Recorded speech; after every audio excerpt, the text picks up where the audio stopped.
Right. Great. Hi. Yeah, hi there. You want to be right there?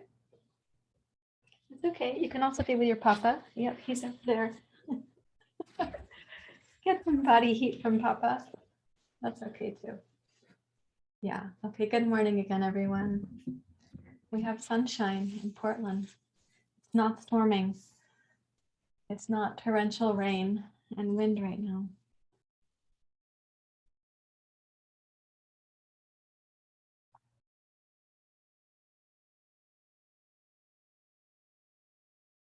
So for our practice this morning, I'm going to continue our journey in the Brahmaviharas.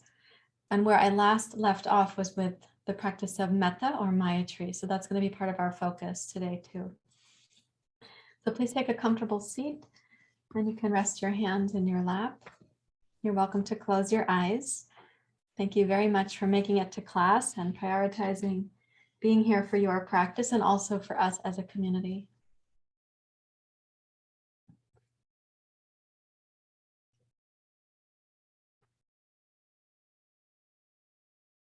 And allow yourself to arrive as if you were coming down like through a funnel.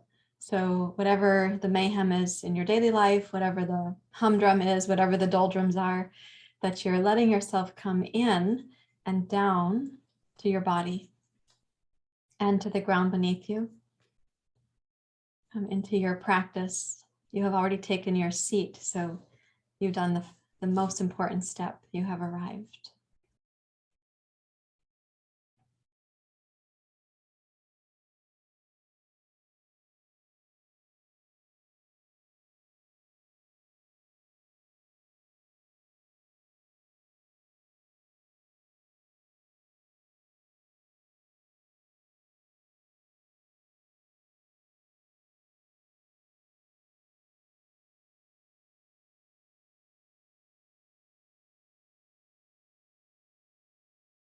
In the process of arriving, lengthen up through your spine, soften the skin of the outer body, and turn your senses inward.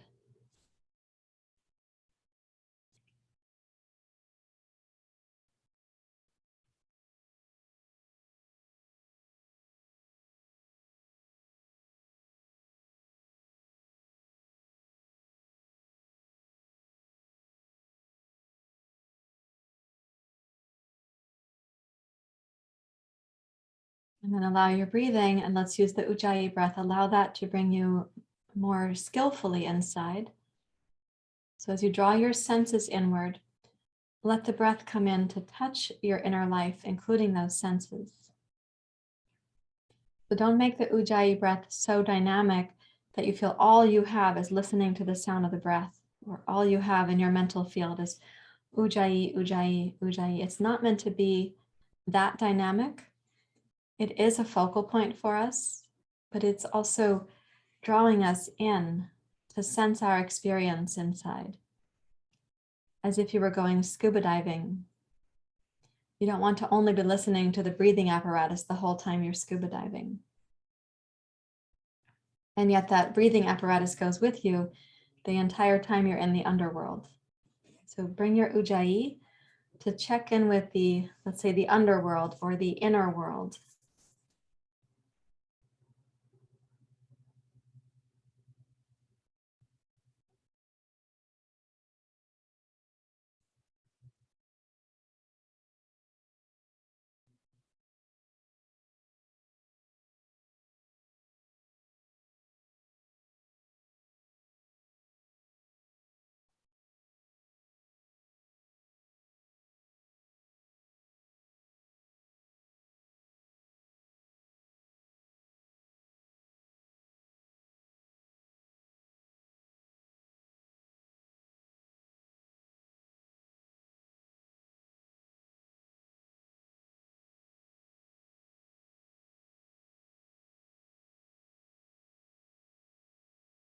You may contact with the inner world, sense the resources you have inside. You have your senses, plus we have this thing called interoception, which is an internal sense of proprioception or orientation. We have this body intelligence in here, and we have in our hearts the native qualities of the Brahmaviharas.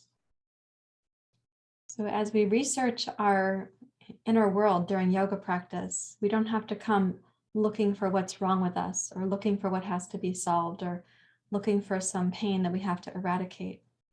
We actually can come in and sense what is already there, this inner resourced place, like a deeply indwelling self, capital S, that is a refuge for us.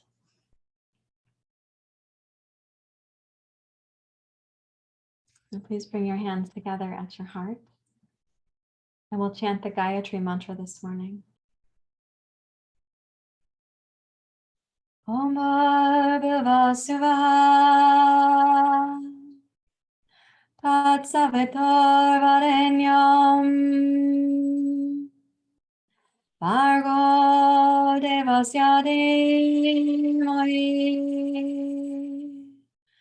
Dhiyo Yona Prachodayata.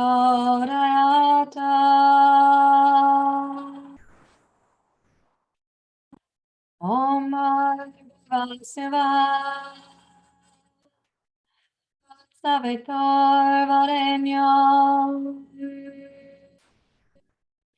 Bhargo Devasya Dhimahi Dhiyo Yona Prachodayata.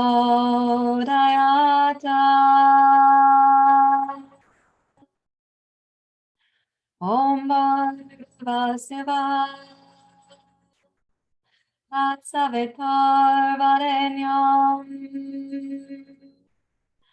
Bhargo Devasya Dhimahi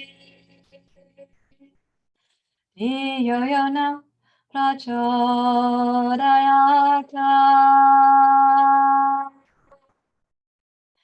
Om Shanti Shanti Shanti. Hari Om. Shri Guru Pyo Namaha. Hari Om.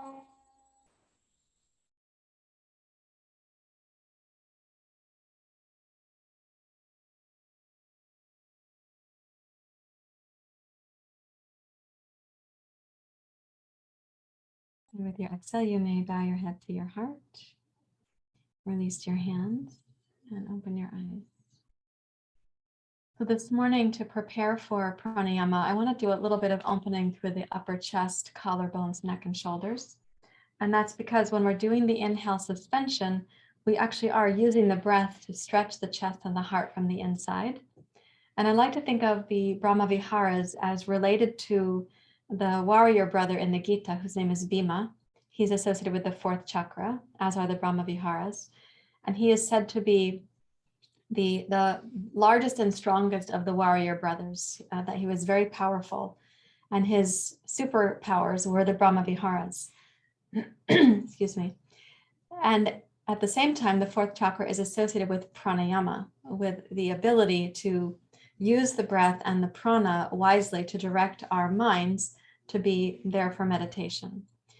But if this is a region of stiffness or tightness, it can be hard to sense how the inhale suspension is going to massage from the inside.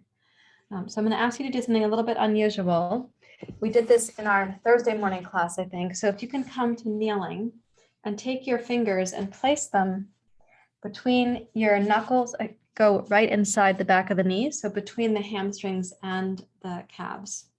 Okay, and so depending on how long your torso is and the length of your arms, you have your arms now more taut. Okay, slide the shoulders back, widen the collarbones, and then start raising up through your chin. And notice your throat. So shoulders back, heart forward.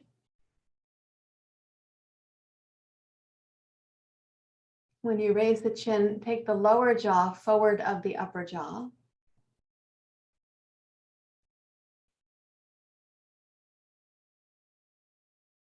And then release your lower jaw, bring your chin down. Okay, release your hands for a moment. Interlace your fingers at the small of your back. Squeeze the shoulders back now. And if there's something behind you that you can put your knuckles on, like my blankets are there, go ahead and place your knuckles on something. And then raise up through your heart, widen your collarbones, lift your chin again, and bring the lower jaw forward of the upper jaw.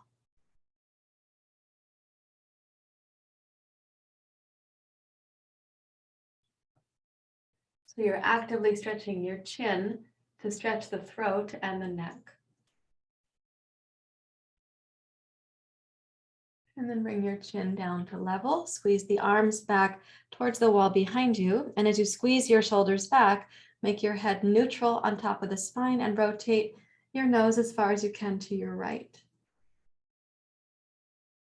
Draw the left shoulder back.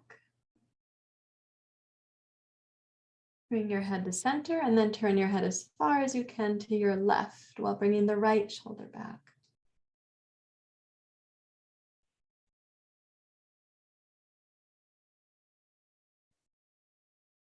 And then come back to center. And one more time, little back bend.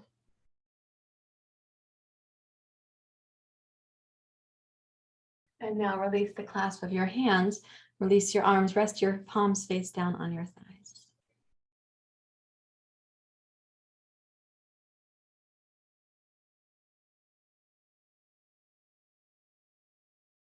And then once more, pick up your thighs, slide your knuckles right back between the calves and the hamstrings, so right behind the knees. Your thumbs are going to be free. They can hang out there on the outside, just like mine are. They're like, yay, we're not bound. We still get to be thumbs.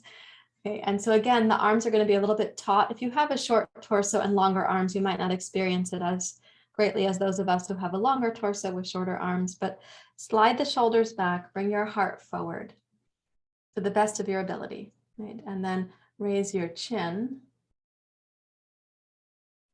and stretch your lower jaw forward of your upper jaw. Shoulders back,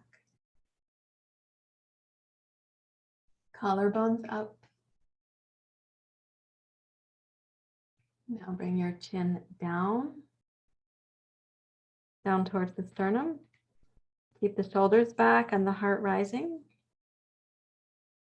And then raise your head up to neutral, rotate to your right as far as you can go, left shoulder back.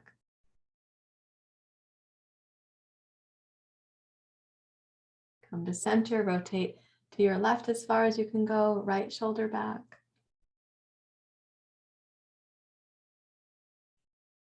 Come to center and then liberate your fingers.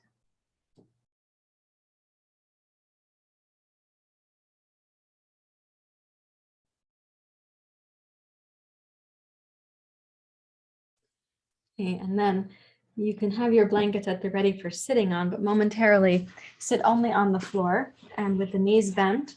Take your hands behind you so your knuckles are going to point towards your hips. Place your fingerprints, your thumbprints, then your knuckles and the heels of your hands on the floor with the elbows bent.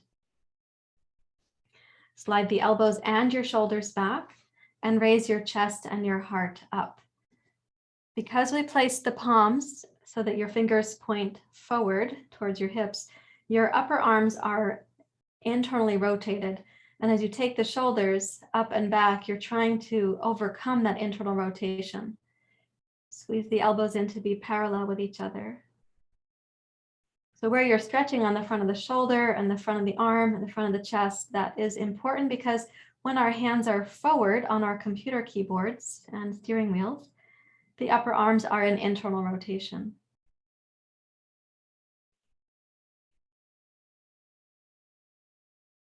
Okay, and then straighten the arms if you can. Your wrists might get a good stretch on that one. And then roll up to your fingerprints and release the arms out over your knees so they can relax. And then let's turn to center.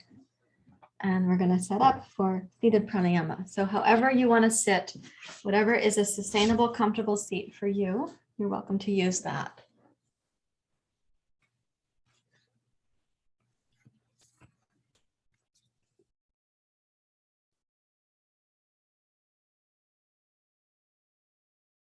Okay.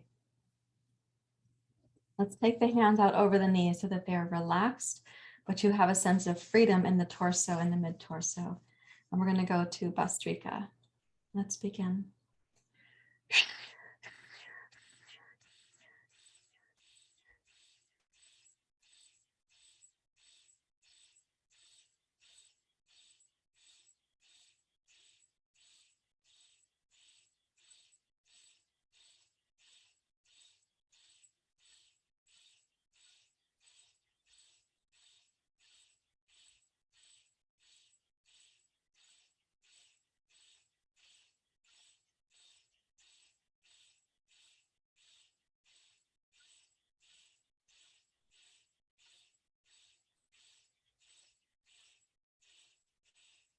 Exhale completely.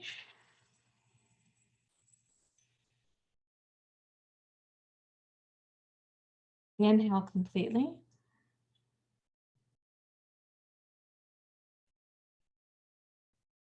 Lift the heart brightly and move up to inhale suspension.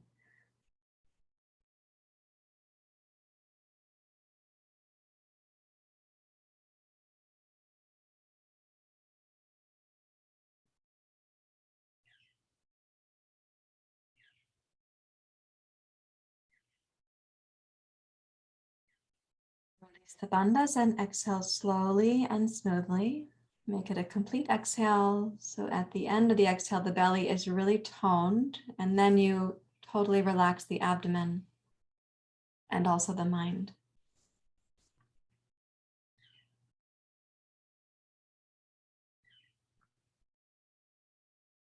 Reflect on that which is already within you. An inner intelligence, the inner resources of wisdom, discernment, the Brahmaviharas.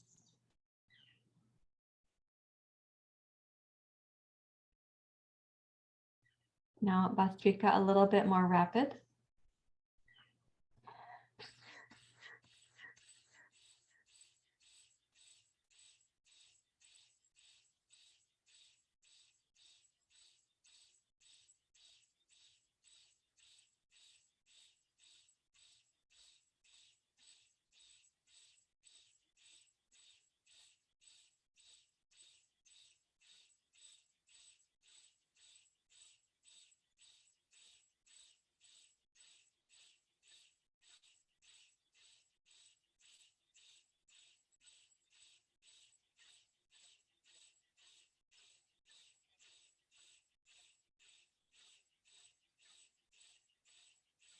Exhale.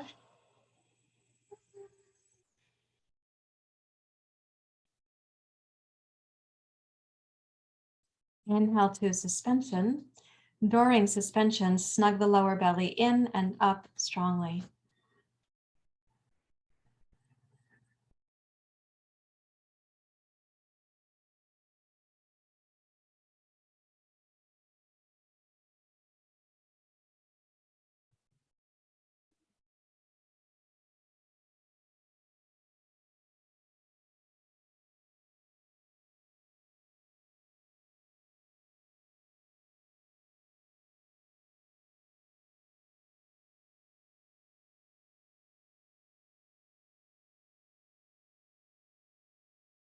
In your own timing, if you haven't yet, please exhale smoothly, steadily, all the way to the end, and then deeply relax.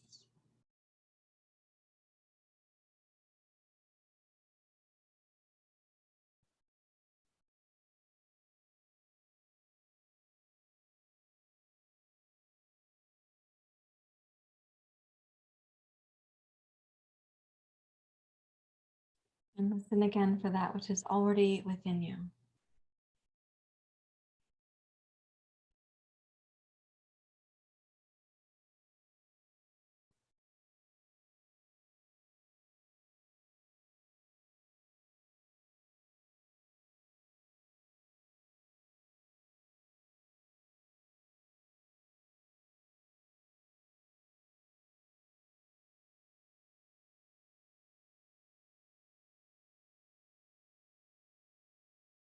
Now, kappalabhati, which will lead to our suspensions using Nadi Shodhana.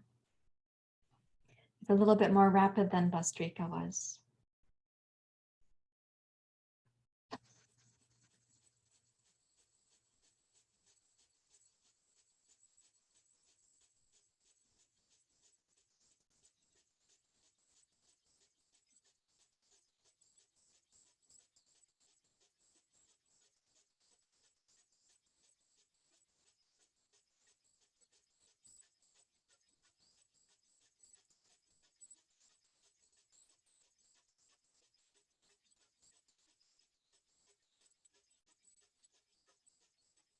Exhale. Inhale brightly up to suspension.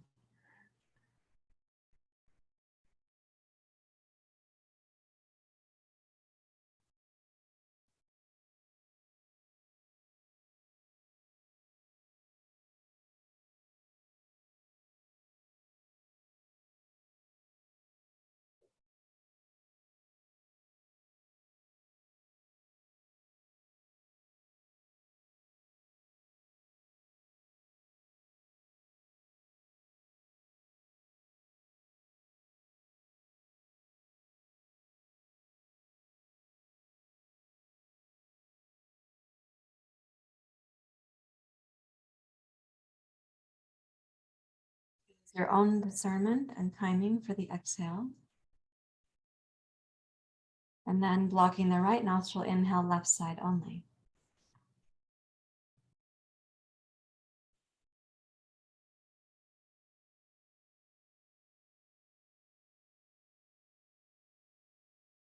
Bending again.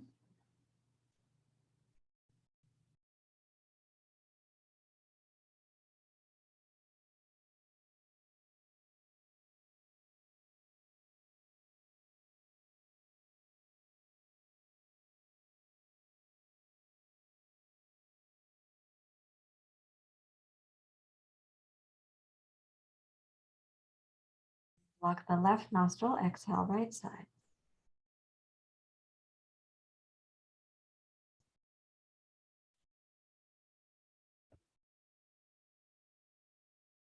Inhale right side.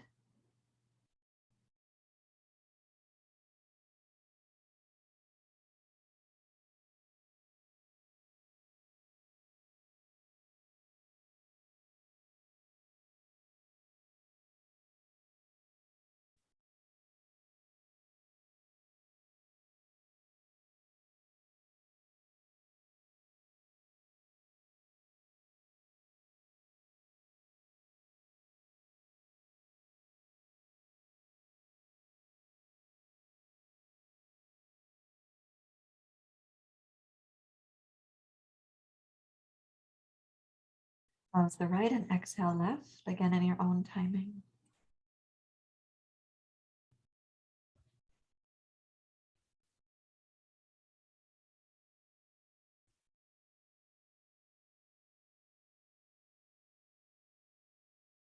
Deeply relax.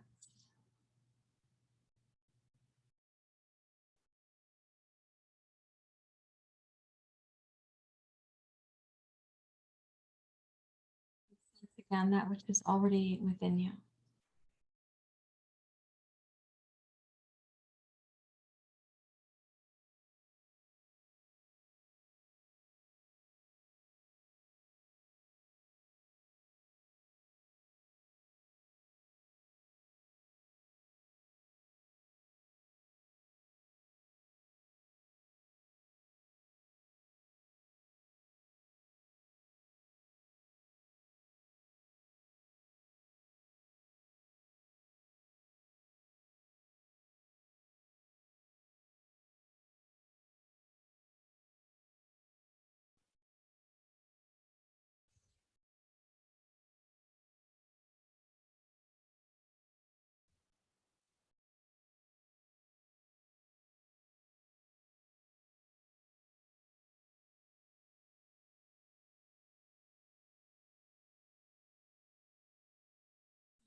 To open your eyes as you're ready to.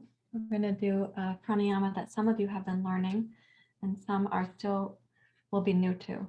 So if I place these blocks here, and I'm just checking for myself when I bend forward, if I put my hands at the small of my back and I bow forward without the use of the hands, what height do I need the floor to be for where I'm placing my head? And that's going to be based on your hip flexibility, spinal flexibility, and also the support your abdomen can provide to you for coming down without your hands and rising back up without your hands.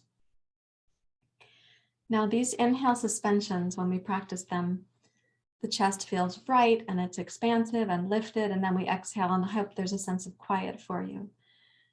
It's easier to learn inhale suspension. It's less risky and feels less anxiety producing for people compared to exhale retention.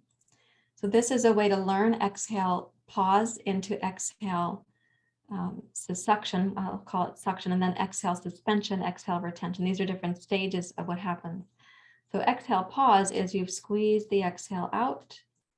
No breath is actually going, but you still feel like you have the exhale muscles on board.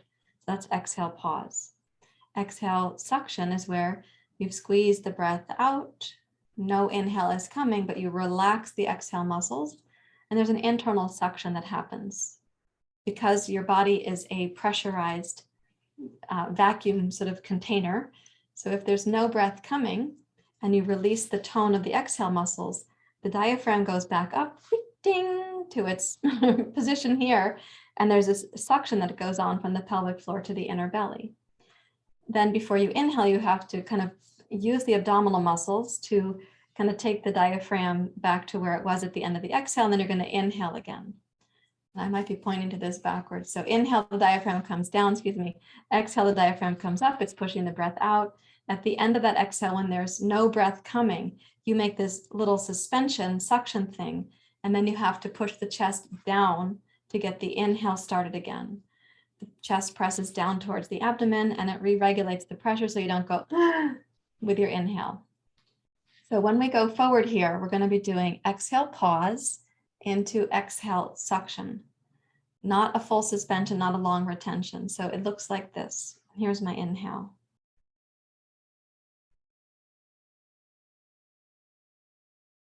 Diaphragm moving down during the inhale because it's vacuuming the air in. With the air filling up the torso, you see the chest rising. And then I exhale to bow forward. The diaphragm is moving the breath up and out. So the diaphragm's moving towards the solar plexus. The lungs are being emptied. The head rests right here. And you squeeze the exhale out completely with those deep abdominal muscles. And then no breathing, but deeply relax the exhale muscles. Then we tone the lower belly and we will inhale to rise back up to sitting. This is called Korma Mudra or Kormasana. Let's try it 3 times. So breathing in through the nose.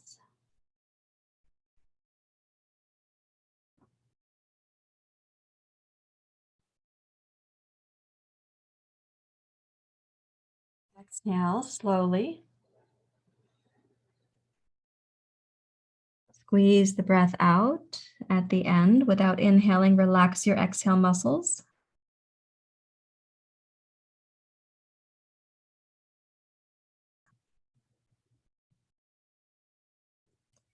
When you need to, inhale. You're going to tone the lower belly and then rise up with inhale without gasping.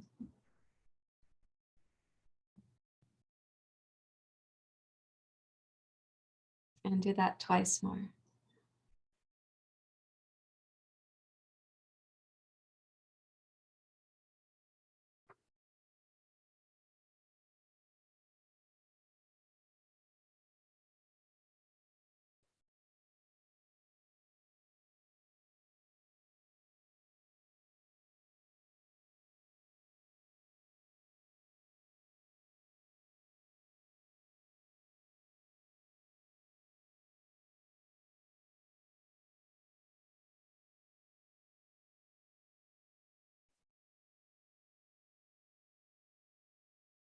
Timing of your inhale, when you're returning from being down, that is your own timing.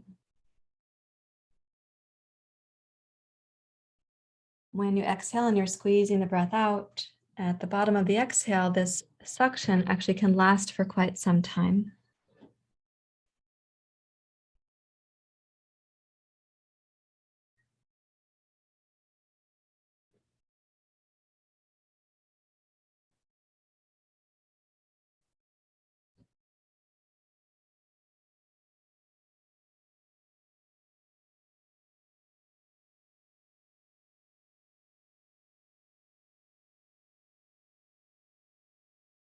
Release your hands to your lap.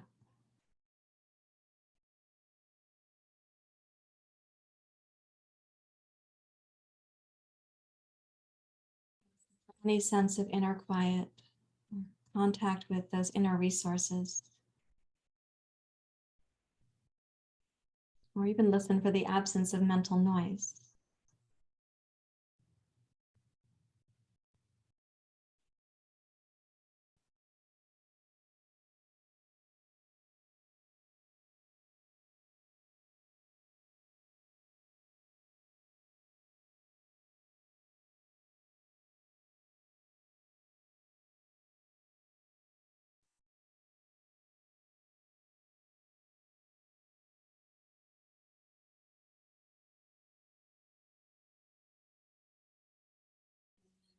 Hold up your knees here, and let's take these blankets that we're sitting on, whatever you're sitting on, push those back. Please take 2 blocks, one on the medium for your head, one on the flat for your shoulder blades. And when you lie back, support your upper back with the block. Watch out for hair clips when it comes to placing your head on the other block. And take the arms out into a T shape, please.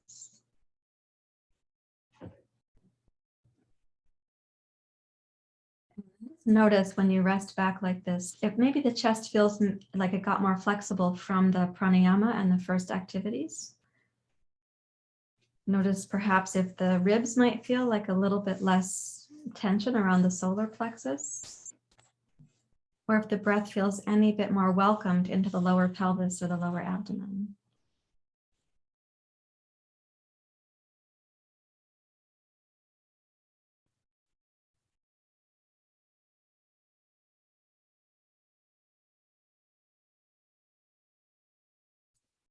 Both arms straight up towards the ceiling. Stretch your legs out straight on the floor. Take the arms overhead and now make a purposeful breath. See if you can do first third, middle third, upper third of the inhale. And suspend for a few moments there.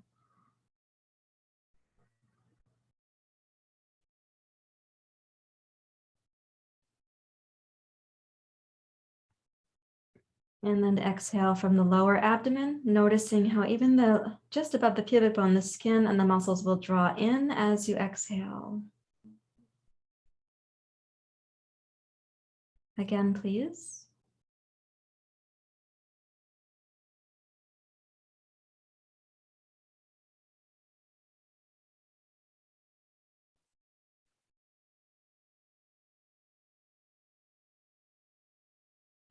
Exhale slowly. So the amount of suspension, the length of that suspension is mild, and it's of course up to you. Let's do it one more time, please.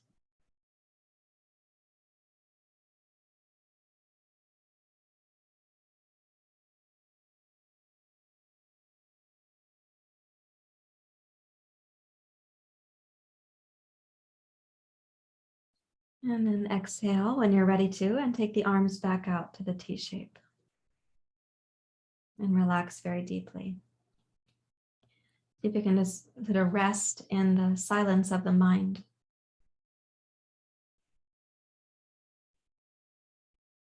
The absence of mental noise.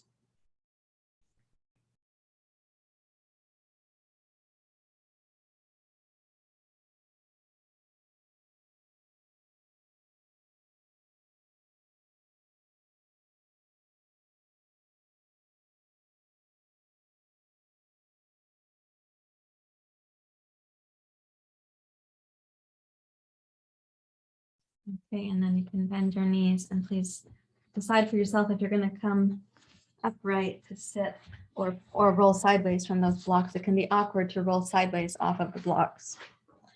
Okay, so that is a a longer set in pranayama this morning. We're going to move to physical asana practice here in a moment.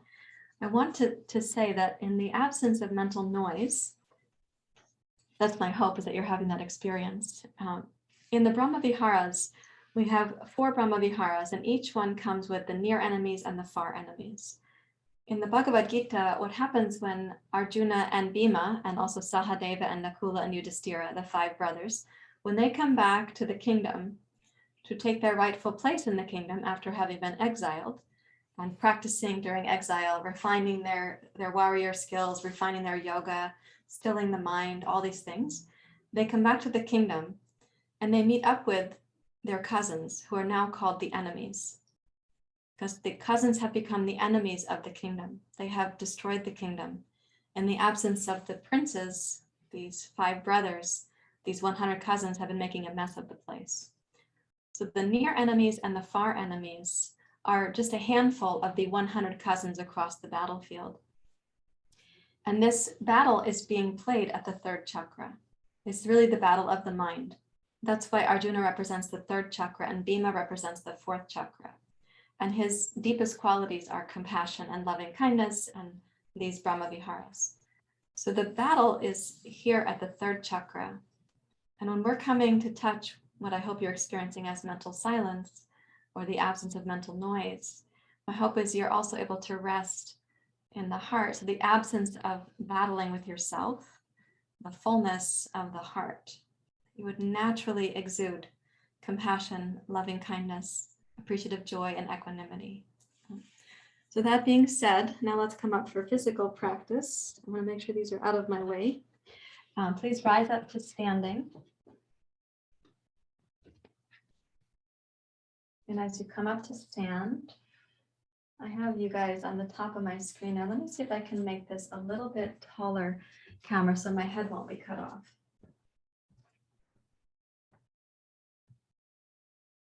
Place where I can change it. Let me see.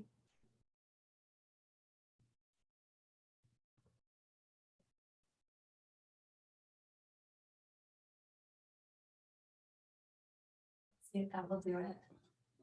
Oh, that's better enough, I think. Yeah, I can't see the whole screen because I'm on this tiny monitor over here. So please turn to the front of your mat for Surya Namaskar. We're going to start from standing here and we will go backwards into some of the actions of the prostrations that we've been practicing. I know your triceps are getting really buff. That's what I like to say, like those monks, they're very strong. So join your palms at your heart, please. Come into your Ujjayi breath. And as you inhale, keep the palms together and take the arrow down, forward, and up. Little standing back bend so your hips can come forward in line with your toes. Raise your heart up and look up. And then exhale, hands to your heart and bow forward into Uttanasana. Inhale, glide forward, lengthen the sides of your waist. Exhale, take the left toes straight back. Inhale, arms wide, turn your palms face up, raise the arms up like an arrow. Hook your thumb so one thumb is behind the other. And see if you can practice steadily, inhaling first, middle, and upper third. No interruption on the breath, but just a sense that you're not running out of air when you get to the top of the heart and the collarbones.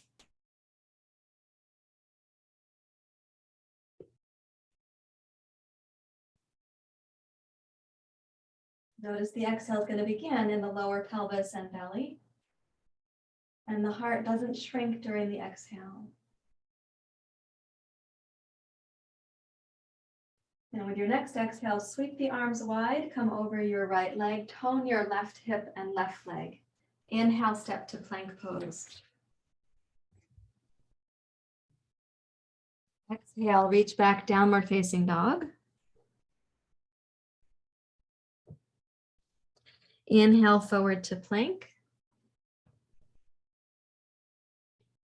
Exhale, come down to cow pose, bring your heart forward, knees down. Inhale to cat pose. Exhale, hips to heels. Inhale, arrow pose, rising up.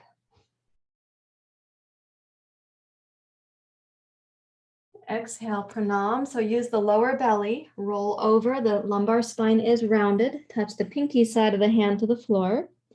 Place your palms flat. Inhale, cat pose becomes cow pose.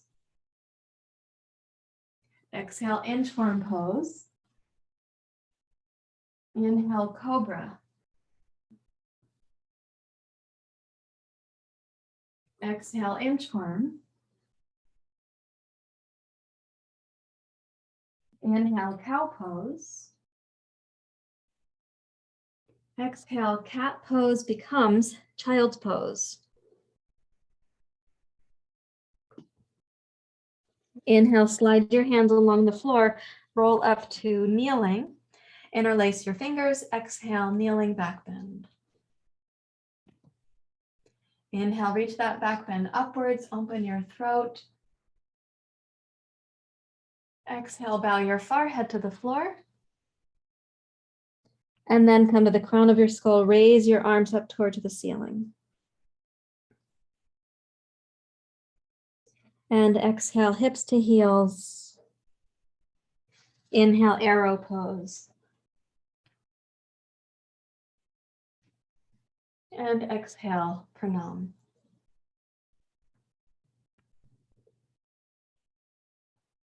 Inhale, cat becomes cow. Exhale, downward facing dog. Reach your hips high.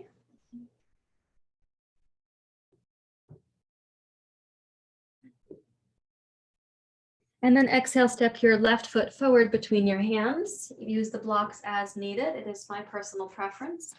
And then inhale, rise up to your crescent. Arms wide. Raise your arms up like an arrow. Hook the thumbs.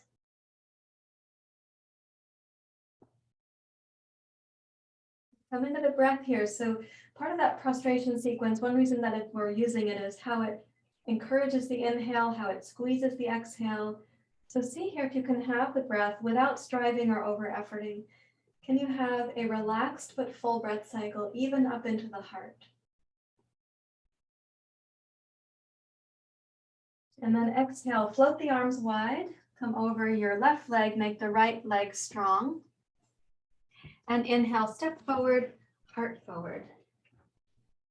Exhale, deeply bow to your legs. Palms together, inhale, rise up, arrow pose.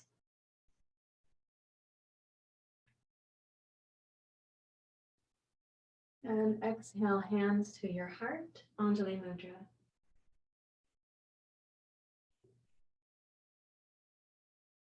And we're going to add to the sequence. We'll do the other side of Anjaneyasana on both, and then we'll add a twist in too.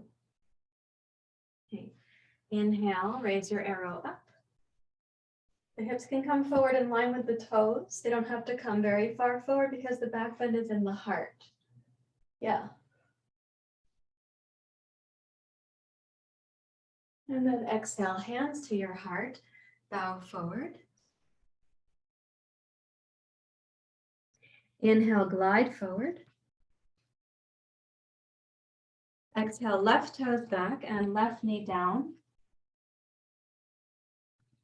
Anjaneyasana, raise the arrow forward and up.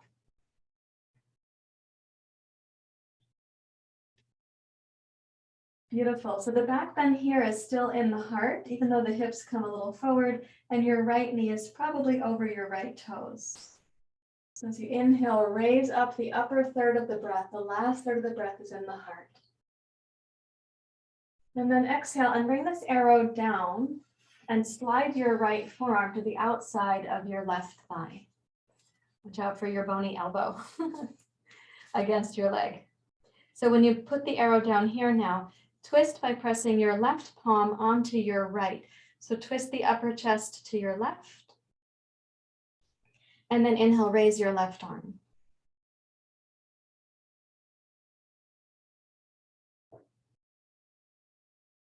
And follow an exhalation to come back down And then inhale, return to arrow pose with the arms on the upper chest, heart, and torso. And then exhale, hands to your blocks. Let's inhale, step backwards. Downward dog pose this time. Okay, exhale, come forward to plank pose. Inhale, point the toes, step through to seal pose. The knees can be on the floor. Look up. Exhale, cat pose.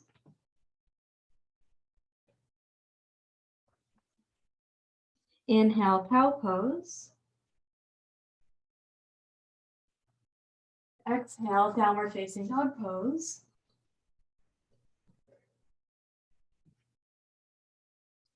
And then exhale, left foot forward, right knee down. Inhale, arrow pose, going up. So the hips do come forward, but we are not hammocking into the left hip. So we keep a sense of strength from the pelvic floor to the inner belly. So your back bend is fountaining upwards.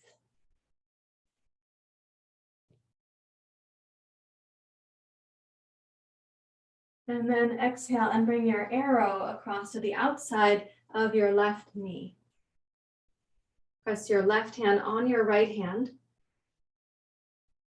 and twist your upper chest and then raise your upper arm. And maybe I said the wrong arm last time, but I think you probably figured it out.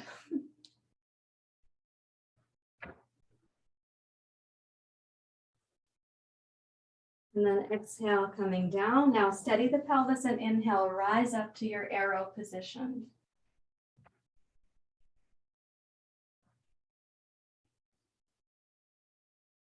Exhale, arms wide, touch the two blocks. Inhale, step backwards to downward dog pose. Okay, exhale, plank pose. Inhale, seal pose, looking up. Exhale, cat pose, looking inward.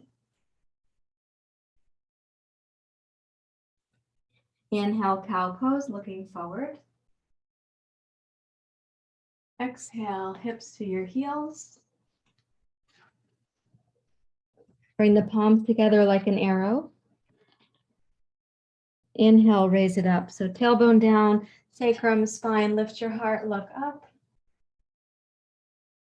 Exhale, hands to your heart.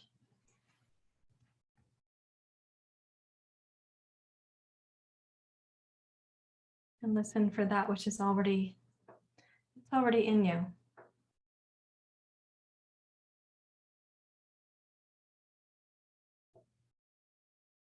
Of course, at any time during the practice, you can have some of those cousins showing up. Self-doubt, self-criticism, pressuring yourself, getting distracted, over-efforting.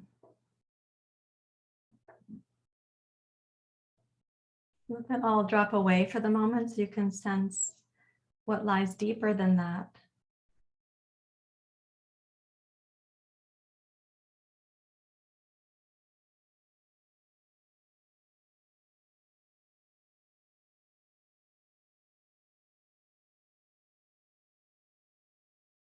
And then please watch here. I'm going to demonstrate with those two blocks. We're going to add a little twist into the upper back here. And my interest in twisting in the upper back is because we don't twist very well there. And it's the place that our spine is actually designed to be twisting from. So you'll see my right hand is up on its block and the left hand is on the floor. So when I reach back towards child's pose like this, the tricep on the right arm should turn down towards the floor. So you're really broadening the back of the body. I have a dust bunny. So, and when that's happening, that rotation of the tricep moves the shoulder blade around the side of your rib cage. And as I said, the back of the body is more broad. We're going to place the left forearm on the floor this way and add a twist of the thoracic spine to the right. It's not a huge twist, but I want you to sense that your right arm is not changing position. So as if the tricep were coming towards the nose, and in the twist, the nose is going towards the tricep. And then we bring it back to center just so you can see the other side. When the left arm is forward, the left tricep turns in towards the nose, right forearm on the mat, and the twist is really specific in the upper back. In fact, being in child's pose like this means you're not really twisting in the lower back at all. So don't compensate with your thighs or your knees. Look for what you can do in your thoracic spine.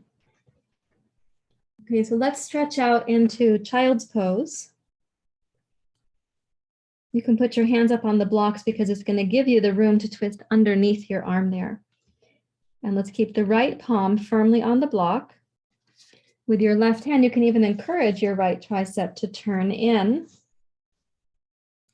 And broaden the back of your body there. Place your left forearm across your mat and twist your upper body to your right. Look towards your right tricep or bicep with your eyes.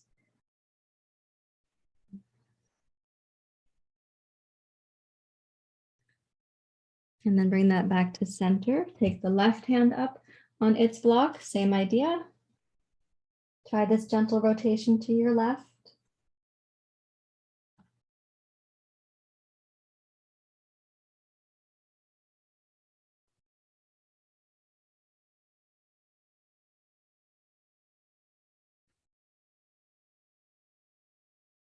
Then walk your right hand back to its block. Now this time place the left forearm down, but put your right hand on a little karate chop on the side of the block. So the right thumb is going to point up and the right forearm turns down, the right elbow rotates down, the right tricep rotates down. So that's external rotation all the way into your right shoulder. And see if you can twist your thoracic spine to your right.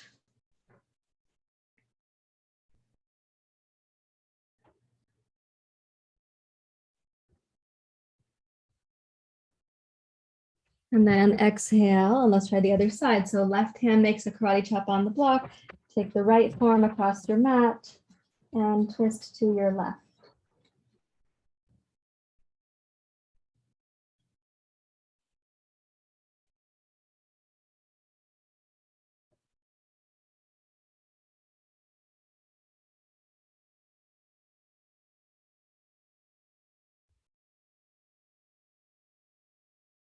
And bring that back to center and walk up to kneeling. Okay, so one reason that we're focusing on that is that in certain standing yoga poses, when I say, let's take the arm past the ear, some of you are taking your arm overhead past your ear and your palm is trying to face, but the upper arm is rotating internally rather than externally. And if I say to you then, okay, let's twist the torso towards the ceiling, some of you are twisting from your elbow like that. So when we take the arm past the ear, let's say side angle pose like this, and we twist, it is the upper thoracic spine making that twist. It's not the tricep. The arm is going to be carried with the twist. So let's come to kneeling. Of course, you can shake your legs out if you need to, or you can sit on a block if you prefer. Take your, let's do the right side first. Right hand to the floor or to a block. So the torso is upright. Raise your left arm. Turn your left tricep in towards your nose. So this is broad on the back side. And I know that a moment ago, this is my right arm, but you were looking down, so you didn't know. Okay, and then side bend. You can slide your block out. Side bend to your right. This is like side angle pose. Purely side bending for the moment. Keep the left hip grounded, left arm strong, and try adding a twist to your left. Notice that even your right hand contributes to the twist. It pushes down on the block a little bit more, but the left tricep stays in towards the nose. It means your left shoulder blade should be wide across your back. And now exhale and glide back up. Try the other side. Okay, so right arm out. Raise your right arm on your inhale. Turn your tricep in towards your nose. And begin to side bend to your left. Now, as you're reaching with your right arm and you turn the tricep in, this is purely side bending right now. And then start adding a little twist. Notice that your left arm contributes to the twist, but keep the left shoulder rolled back. It doesn't come forward towards your ear.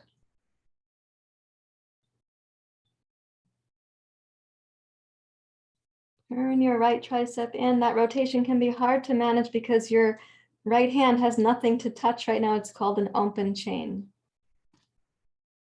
And then exhale, glide back up. Release your right arm. Rise up to standing. Take a wide stance. Put a block on either side of your wide stance. I think I might have put my block too far away, but we'll find out. Okay. So now side angle pose, side to side. So this pose, which we would think of decades ago, it's like your beginning version in the Iyengar series. These are your building blocks. We're doing it right now to access this part of the torso, the chest, the heart, that pranayama ought to feel increasing capacity when we have more suppleness up in through here.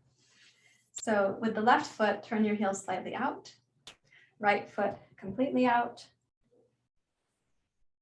Let's put the block on the inside of the ankle. Good, okay. Inhale your arms wide. And then exhale, bend your right knee, place your right hand, sweep your left arm. And as you press into your right arm, also use your right arm to help you keep your right knee directly over your right heel. And turn your left tricep towards your nose. And then begin to add a twist to your left. That means your pose is opening somewhat to the left, but you're not sacrificing your foundation or any other part of your pose. But to add that twist is going to need the strength of the right arm pressing down, the right shoulder pressing back, stability through the legs on both sides, and this thoracic rotation. So feel right behind your heart. Can you twist to your left?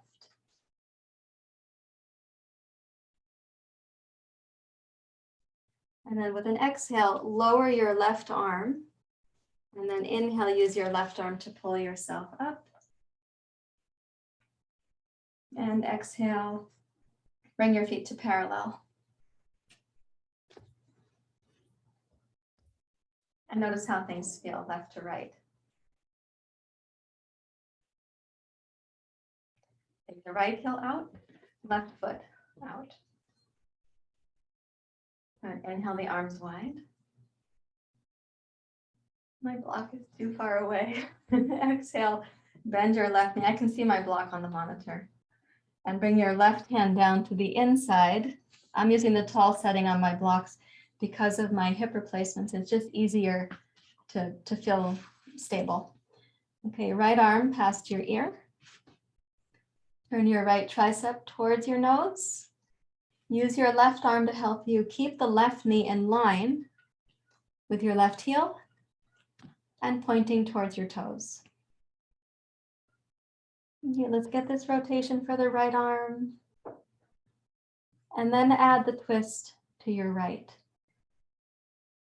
Notice that even your left arm has to participate there. And go right behind the heart and see if you can twist from that place.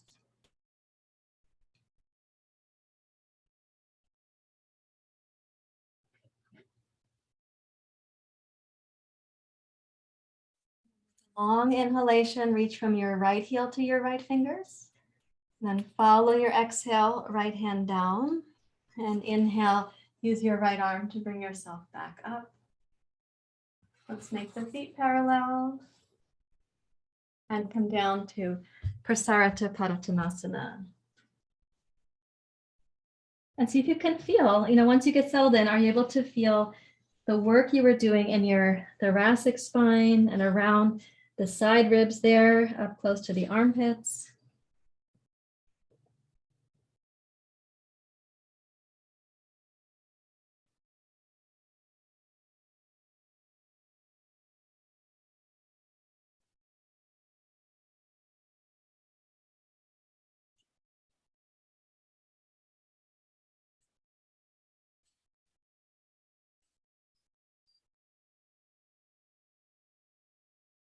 Please walk your hands up to your hips and rise up to standing.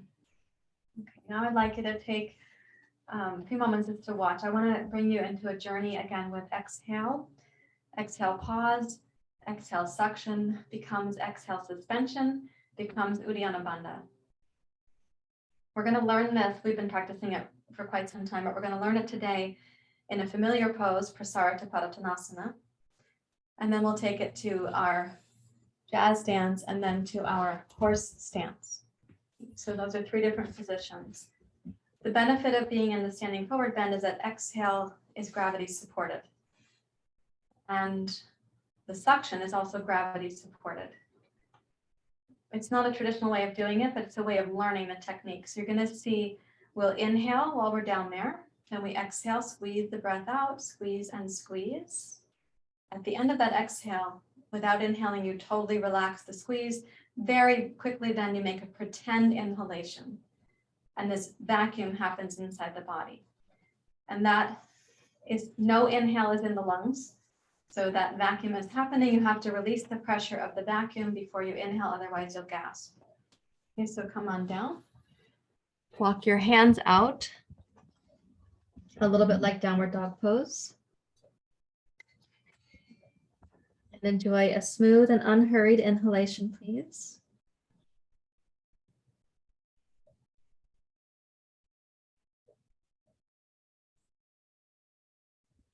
And exhale completely and without urgency or angst. At the end of the exhale, you squeeze the breath out, you completely relax the belly muscles, and then make a pretend inhalation.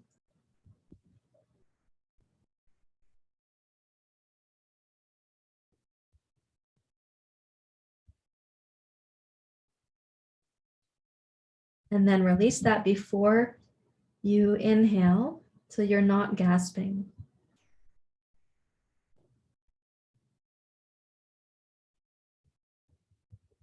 And let's try that one more time in this position.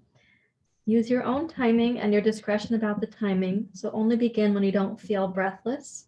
You feel like the first suspension has been settled, then you can do the second one.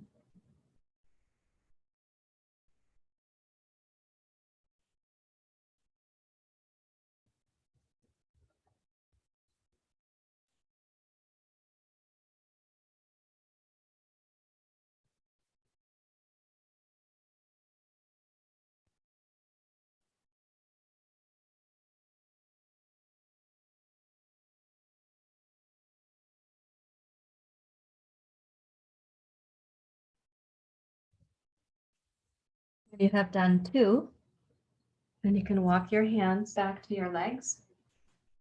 Rise up to standing. Turn your heels in. Turn your toes out. Jazz dance pose. Gaze down on the floor somewhere in front of you, so your feet might make an equal triangle with where your gaze point is.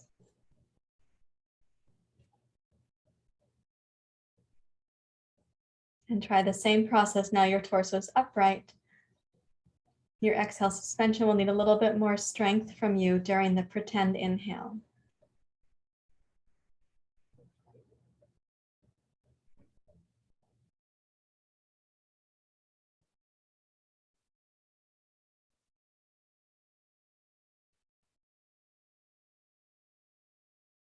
Always release the suspension or the bandhas before you inhale. So you're not making yourself breathless and you're not gasping.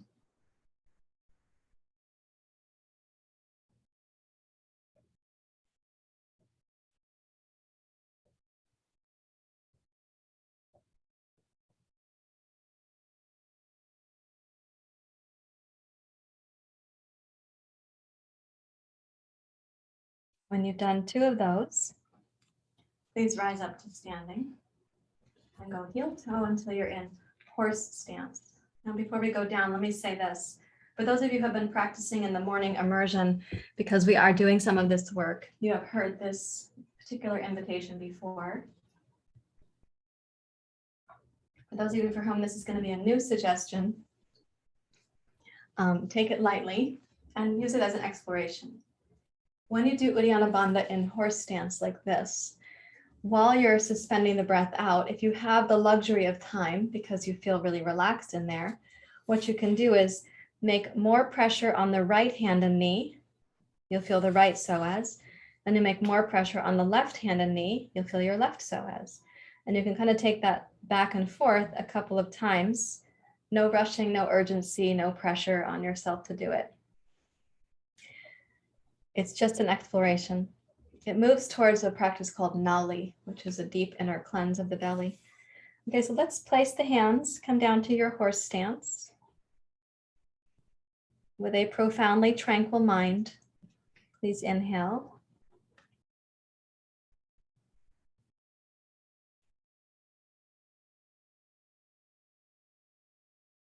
No sense of grasping or clinging, no pressure, no coercion. Exhale completely and come into Uddiyana.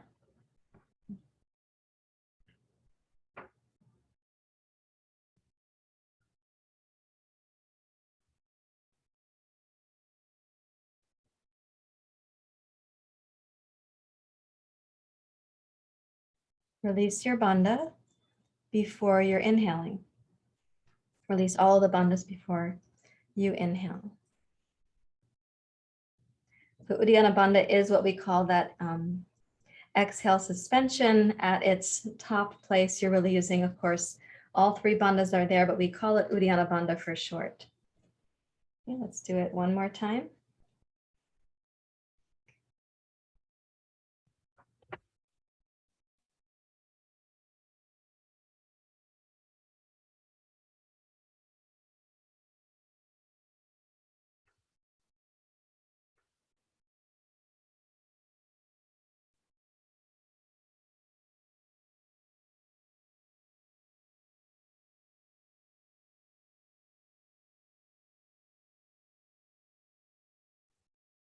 Then come down to a kind of ragdoll forward bend.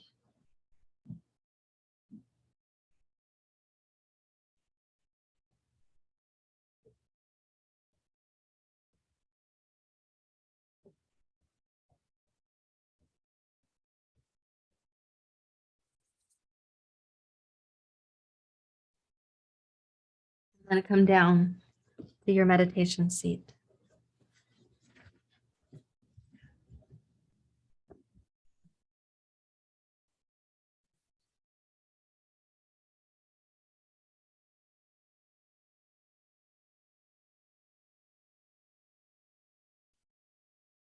Really still, listening for that which is already within you.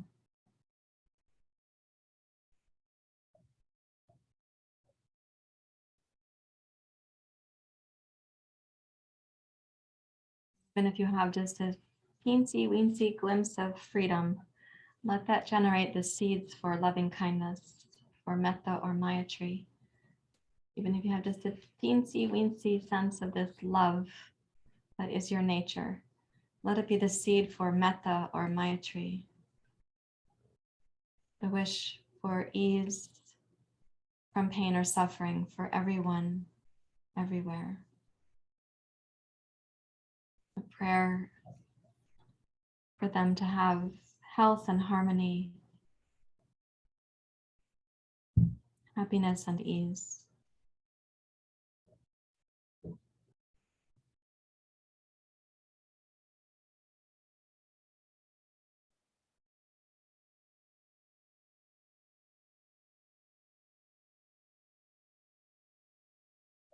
Listen in your heart. The seeds of metta are there. May you and I and all of us here and everyone everywhere, may we have freedom from unnecessary pain. May the suffering ease up.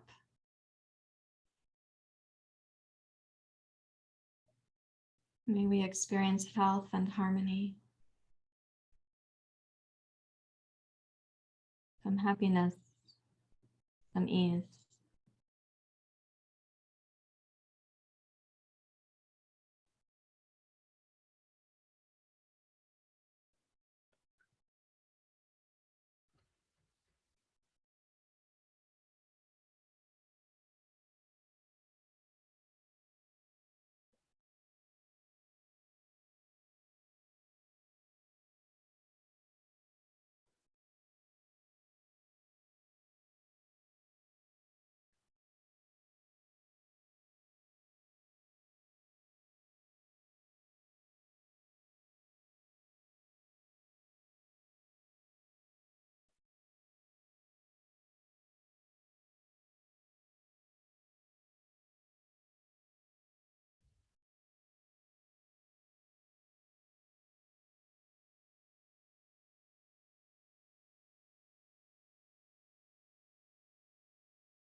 this ripple forth from your heart outwards.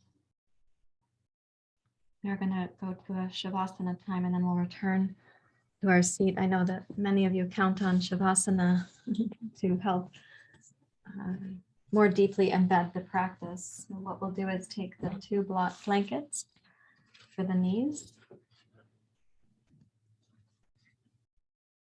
2 blocks for the feet. Makes a very slight feeling of an inversion in the body. The blood supply is coming back towards the heart. In other words, that's one of the purposes of inversions.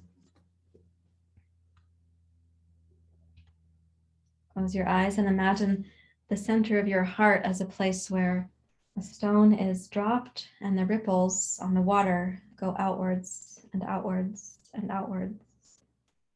And that stone dropped into the water is actually love, or even silence, we could say, grace, whatever word is appropriate for you.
Let our mind be deeply quiet, the body deeply at rest.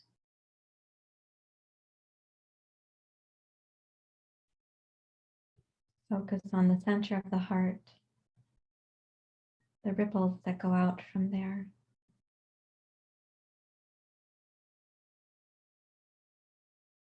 May you and I and everyone here and all beings everywhere, may they be free from unnecessary pain. May their suffering ease. May they have health and harmony, happiness and joy.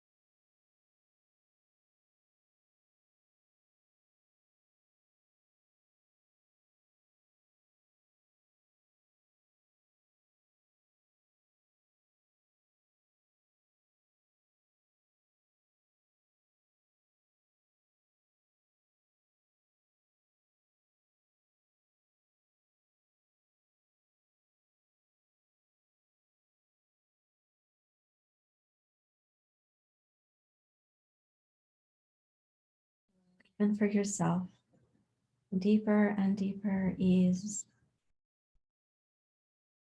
greater and greater relaxation.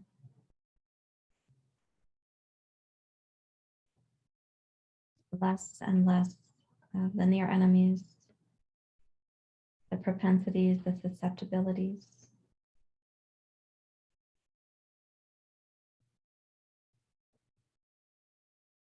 a greater sense of the naturalness of metta, Maitri.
Allow that process to go deeper.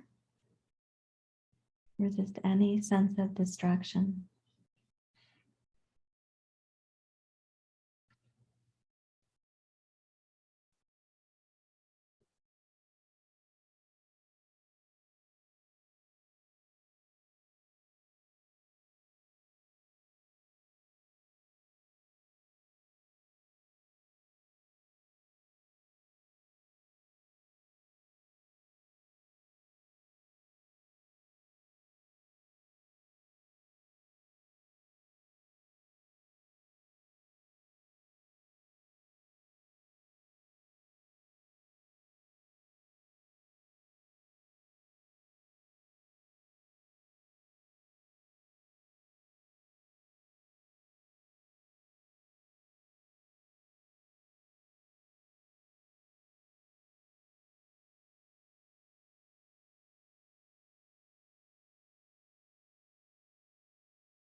Now one more time, let it go deeper, deeper yet again.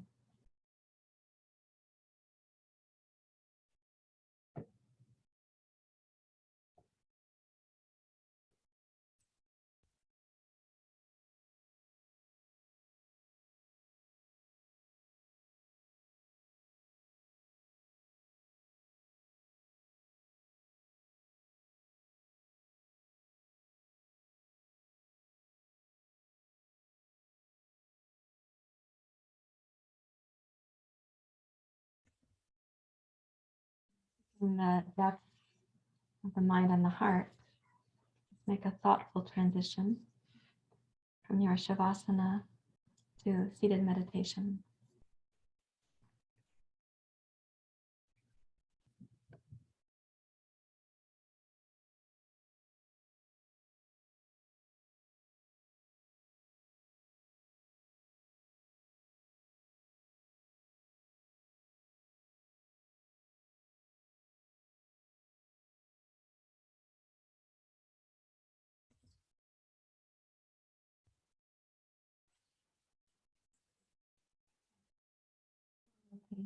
Yeah.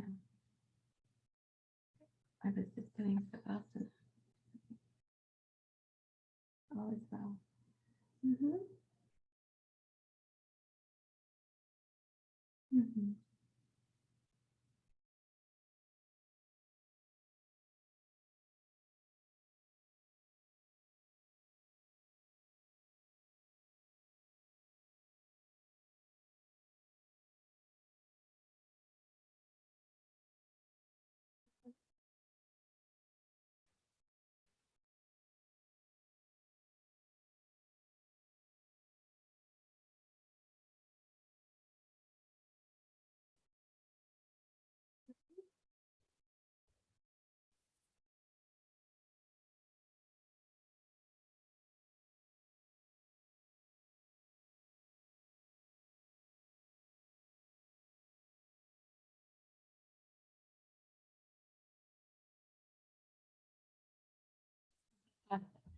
Continue to ripple outwards from your heart, but also know that the center of those ripples is coming from within you, from within your heart.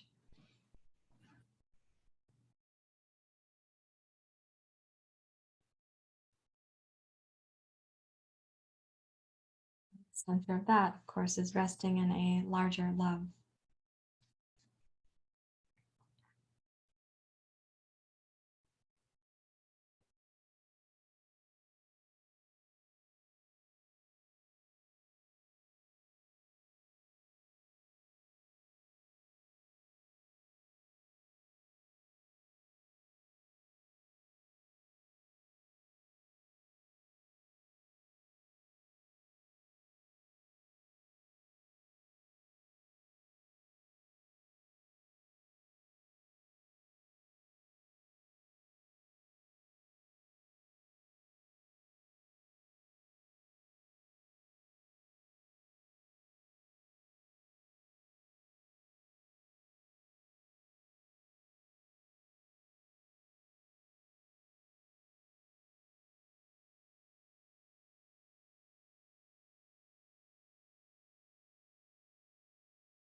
Raise your hands to your heart.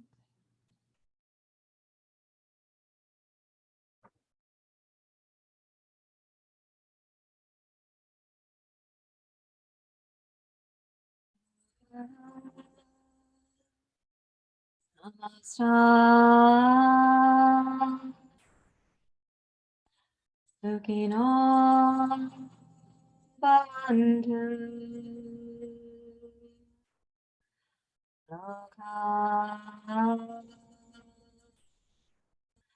Samasta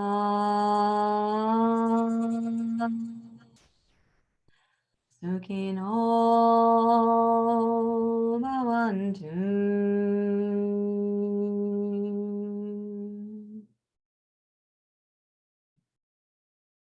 May we and all beings everywhere be free from unnecessary pain. May the instinct to cause harm be lessened in us, in every one of us. May we experience health and wholeness, harmony and ease.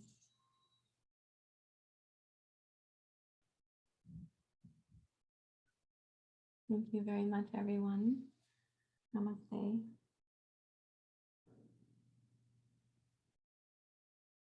Thank you also to Bindi for coming for the meditation. She's sitting directly on my foot, so I can't move without disturbing her.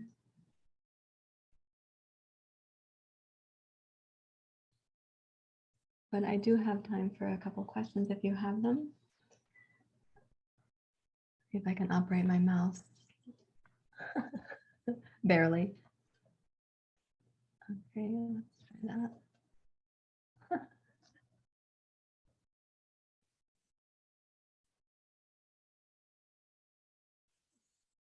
can't read the chat from here, so if there's a question in the chat, maybe somebody who can read it could unmute and tell me, or the person who might have written it could tell me.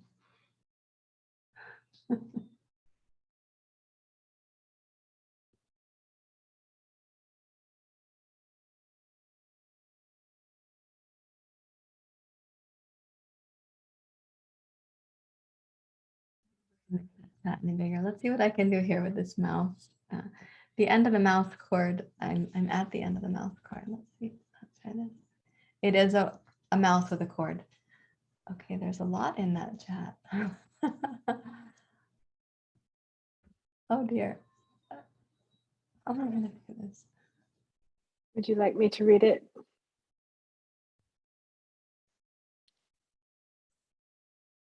Trying. This is why I like having that large monitor. It's so helpful. Sarahjoy, would you like me to read it to you? Well, there are some things. Let me come up. Honey, would you mind? Hi. Sorry to disturb you. Oh, I know you need your rest because you're just a growing little kitten. But can we go see the chat? Okay.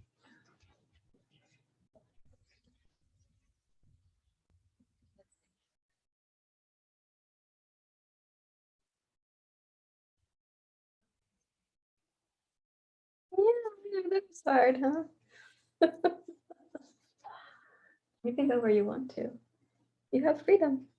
And 4 paws. And your pup is right there. Okay.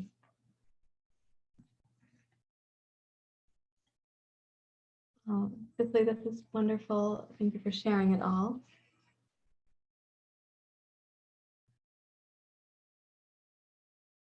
Yeah. Beautiful way you're actually practicing yoga. Right? You're really practicing the yoga. Most certainly.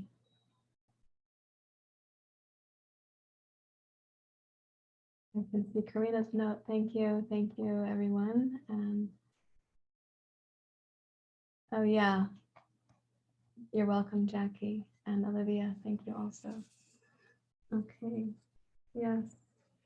So these uddiyana bandhas, this is not a beginner's practice, as you know. It's a intermediate, and I'm teaching because I know you all, and it's a very potent practice that precedes meditation. It's also really helpful for cleansing because you're giving a massage to the inner organs and the colon and all the things.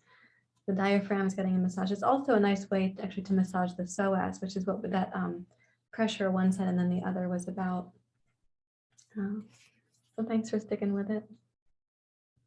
I'll get my large monitor set back up again where you can see me looking at you. Right now I'm looking at you, but you can't tell that I'm doing that. I wish I could show you. I can't move this camera around. It's actually a desktop computer, but you could see that right here is Bindi and Nakula. They're snuggling up.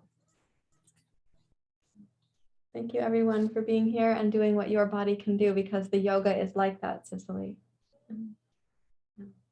Please take care.